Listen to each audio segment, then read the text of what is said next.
The voicemail lasted 4 minutes and 12 seconds. It arrived at 2:11 a.m. on October 17th, 2023, hours after Bethany Clare vanished into the cold, silent night.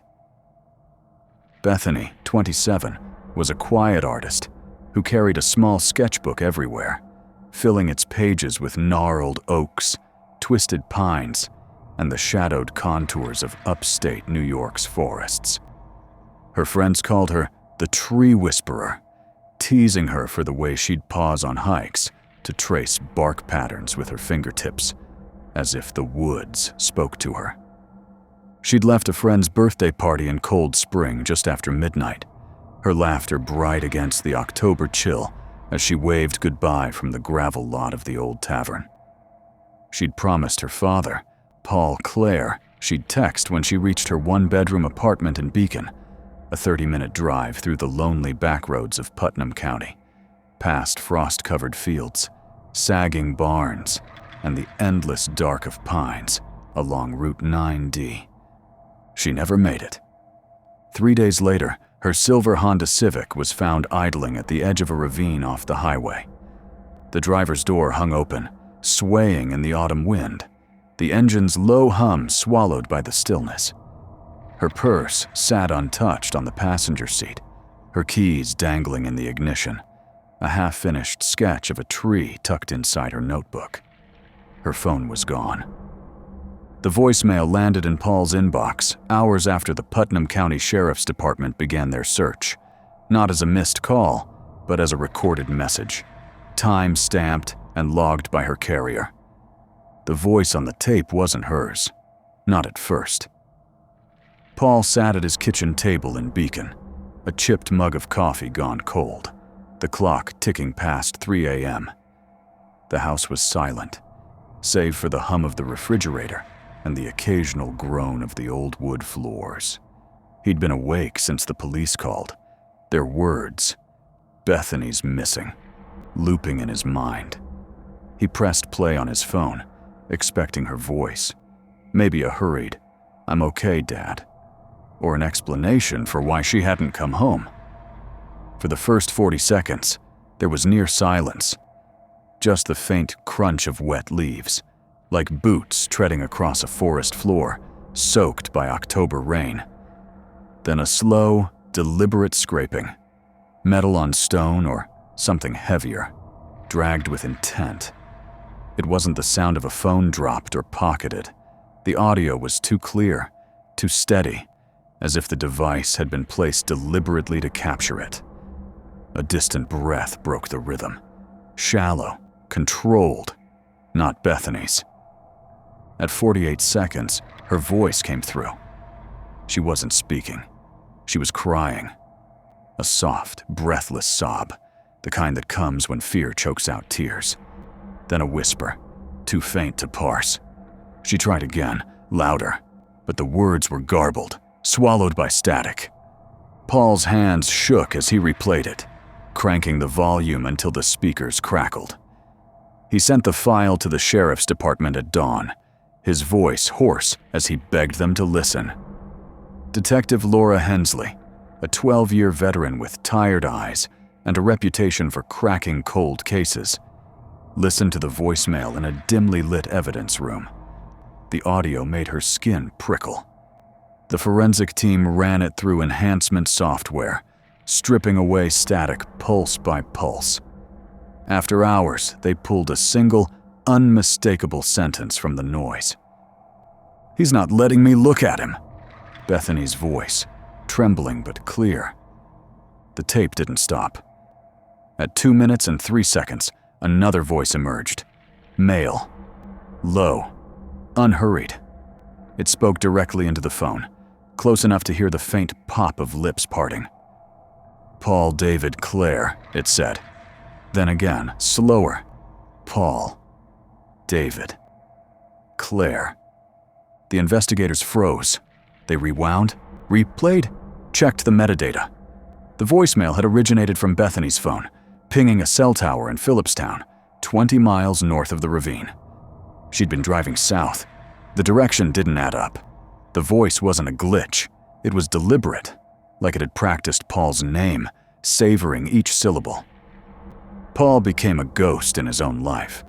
He stopped going to his job at the hardware store, stopped answering calls from friends. He'd sit in Bethany's old bedroom, surrounded by her sketches taped to the walls, trees with branches like grasping fingers, their lines smudged where he'd traced them, searching for her in the ink. She'd lived with him until last year, saving for her apartment while working at a bookstore in Fishkill. Her room still smelled of her lavender shampoo, a cruel reminder of her absence. Paul played the voicemail on a loop, headphones in, volume maxed, searching for something missed, a background sound, a clue.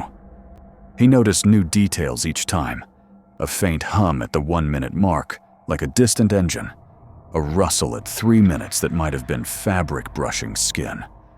Once, he swore he heard a third voice, fainter than the others, whispering numbers. He typed them into his GPS, 41.4, 201, negative 73.9578. The coordinates led to a patch of forest off Route 301, a half-mile from the Phillipstown cell tower. He drove there at dusk, the sky bruised purple, the air thick with the smell of damp rot and pine. The woods were silent. No birds, no wind.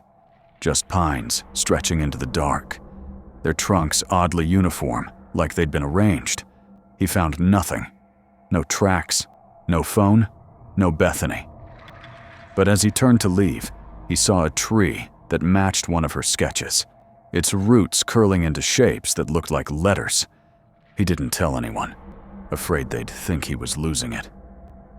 Detective Hensley didn't sleep after hearing the voicemail. The voice saying Paul's name wasn't just calm, it was knowing, like it had been waiting to be heard. She cross-referenced cell tower data, interviewed hikers near Phillipstown. One, a retiree named Carl Webb, described seeing a figure in the woods off Route 9D the night Bethany vanished, holding what looked like a phone. "No face," Carl said, his voice unsteady. "Just a silhouette, standing too still, like it wasn't right." The air around it, he said, smelled wrong, like wet earth and something metallic. Laura visited the ravine where Bethany's car was found. The ground was scarred from tire tracks, the air heavy, swallowing sound.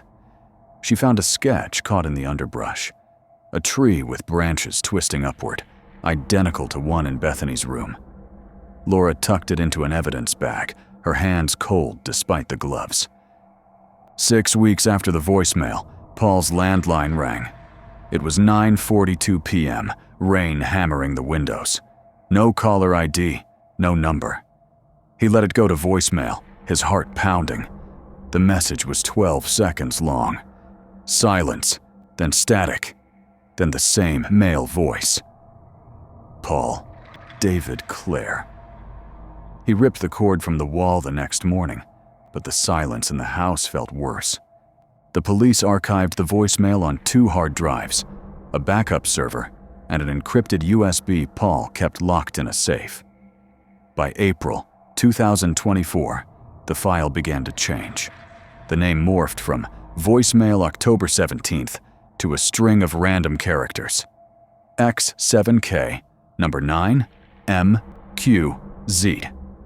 The length shrank to 17 seconds on one drive. On another, it started with Bethany's voice, saying something new. "Don't let him hear the end." No one recalled those words from the original. The forensic team swore their equipment was secure. Within hours, that version was gone.